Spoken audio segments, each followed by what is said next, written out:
The flanger effect here in GarageBand sounds great on your electric guitars, but it can be used on a bunch of other instruments, including your vocals as well. So in this video, I'm going to show you how. Let's go. Welcome to another video in my GarageBand 5-minute tips series. If you'd like to learn a heap more about using GarageBand to create, record, and release your best music, check out the other videos in the description below. If you're a guitar player, you probably know what a flange or flanger effect is. In fact, you may have even owned a flanger pedal, but the cool thing is here in GarageBand, we can actually add a flanger to our effects, to our guitars, and to any other track we like. To add the effect, select the track, go to your plugins and EQ settings, and tap on the plugins and EQ. Now tap on edit, and where there's a free slot, hit the plus button and tap on flanger.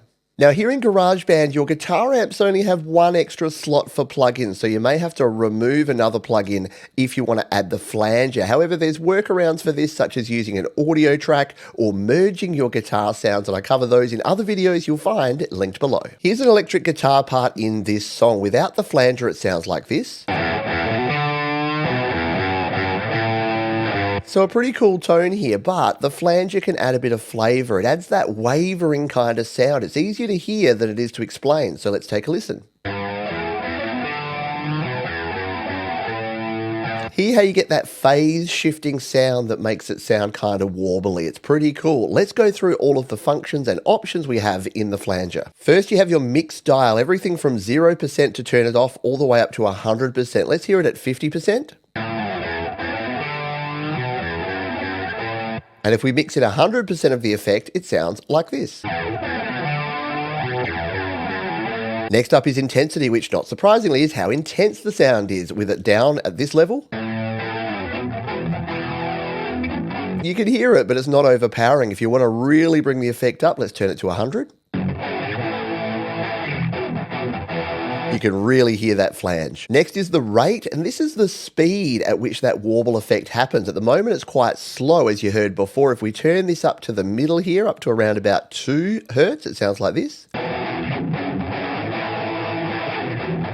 Yeah, now we're getting into weird territory. Or if we turn it up to 11, take a listen to this. So you can start playing around with this, but you'll generally want to dial in some more subtle sounds with your flanger. The final one is the feedback, which is how much of the effect overall is kind of pushed through. If you turn the feedback up, you get something like this.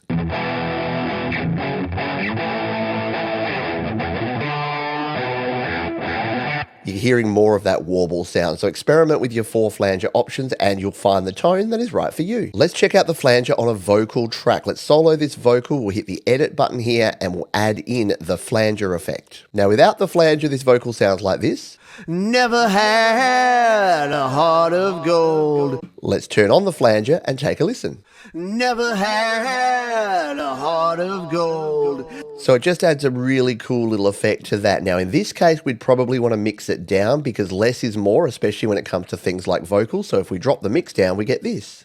So it don't matter just what you sold. And it can really help your vocals just kind of have a little flavor and cut through your mix. Throw away what others need. And yes, even your virtual tracks like this electric piano can benefit from a flanger. Let's add one in and take a listen.